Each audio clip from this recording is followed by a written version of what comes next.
Hello and welcome to this short introduction to the word contrasts series. I'm just going to give you a quick overview of what this series is about and what you can expect in the videos. So by way of introduction then, this series aims to focus on the difference between several sounds that you find in standard British English. So we look at pairs of words and we'll kind of have them laid out in a nice way. So we've got columns of words that have the same focused sound.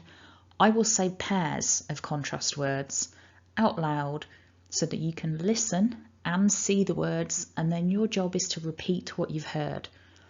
So what we're doing is we're having the written word in front of us, but we're also hearing it said out loud, and your focus is on trying to copy what you hear as closely as you can. So thinking about why we would practice this. In English, there are lots of pairs of words that sound very similar but differ because of one key sound. And because there are so many of these, it can sometimes cause confusion. I'll give you maybe one of the most amusing examples that I've heard other people talk about is the example of words like shit and sheet. It's the difference of that vowel, the short I versus the long E. It's one vowel, but potentially, depending on the situation, it can cause certainly confusion and potentially embarrassment. So I don't want you to worry. There are plenty of these combinations where a mistake won't be so shocking, but it causes confusion, and sometimes the confusion can result in you accidentally saying a word you don't want to say. So it's definitely worth practicing these contrasts. That's why I put this series together, because it's a skill worth practicing. So what we'll do in each video is we have a few slides where we've got lists of example words. There will be on the left words with the first sound we're focusing on, and on the right the second sound. So for example, taking the previous example of shit and sheet, we would have words on the left with I and words on the right with E.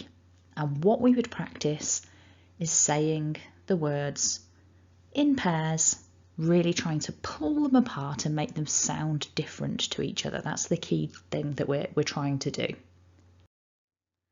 So some examples of pairs that I've worked with already are things like m and n.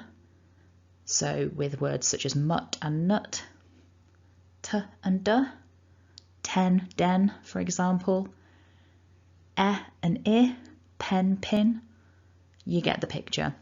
So basically there's a whole set of these videos, much more than given on this slide, but this is just a taster of some of the sounds that have been looked at. It's becoming quite an expansive playlist, so it's worth just going and checking it out.